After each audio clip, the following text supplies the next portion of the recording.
happened Friday night, more early Saturday morning. Talk to me about what you heard that at that moment. Well, it was startling. We were sleeping.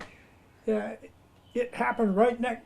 The guy sent a M500. We used to call them M80 cherry bomb kind of things, right next to our bedroom window, and within, I don't know, that far, inches, you can see the burn mark on the plastic trunk. And when it went off, you woke up and said, "What was that?"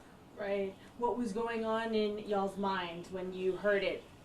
Well, I don't really know. We were started trying to say, "What was that?" Meaning, that was what was on our mind, trying to zero out and say, "What was that? That noise? A gunshot? A boom? What?" Mm-hmm.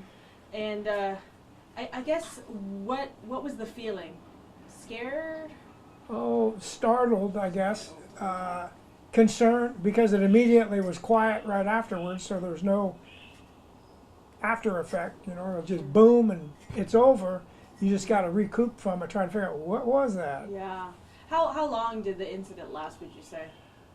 Oh, I don't know. You have the video that we took where the guy comes in, the doorbell camera caught it, and probably only a few seconds. The whole thing where you pick up his movement and then walks through the arch there. Mm-hmm. A minute. And you don't even know the guy? No, never seen him before. Like I say, we're new here. Don't have very many people that we do know. Yes, sir. So what happened next? That happened around 12 something. Did you come outside? No, I didn't. Like I say, we're not, the only nocturnal activity we're used to is bears. We're from Kodiak Island. Uh-huh. And so it's usually not a good idea to walk out there. So we just looked around in the house. Everything had settled, checked the one camera, and there was nothing that you could see at that point. Okay, but then when did you actually see what happened? Well, we actually saw what happened when I reconfigured I'm one of those guys that don't want to subscribe to my doorbell. And anyway, but I had to sign back into it and do some configuration stuff. And it records it to a chip. And so I had to pull the chip out. I could see it on my phone. And that's what I showed Josh. And then when I downloaded it, I emailed it to him. Josh, the constable. That's right, yeah. So you called him out that Saturday morning. Yes, we did. Yeah, and so how did that all go when he came out? What happened then? Well, he showed up pretty quick. We just happened to have some friends that we do know stop by, and they were here when we were trying to figure out what happened, and we found the firecracker on the table. I found another one later closer over here, and we talked about it and decided, well, I'm wondering if I was targeted personally. I don't know why. Sounds like everybody was targeted, so I feel better about that.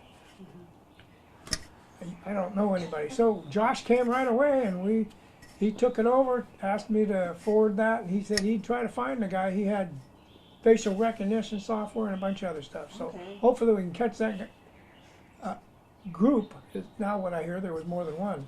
Oh, okay, that's right. But I only saw one. Mm-hmm. Was there any property damage? Just the trunk got burnt a little bit, but it could have been, if it one of those fizzles, if it didn't boom and it just sat there and burned, it could have caught that trunk on fire. Yeah. Oh gosh, it could cause even more property damage. Oh, it could. But luckily, y'all were safe, and luckily it was minimal. But still, with all of that in mind, why? This is an obvious question, but why is this so important to bring attention to this issue and catch the guy? Well, you got people wandering around, and if they don't have some consequence for running around sticking cherry bombs in people's house, potentially catching that plastic box on fire that it was sitting on, it needs to be cornered out and stopped. In other words, all you're going to do is they're going to keep doing it. If this is a dog, they'll bite, and then pretty soon they'll bite more and more often. So the same thing. These guys need to be stopped. The only way you can do that is to somehow catch them. hopefully Josh will have some headway in that department.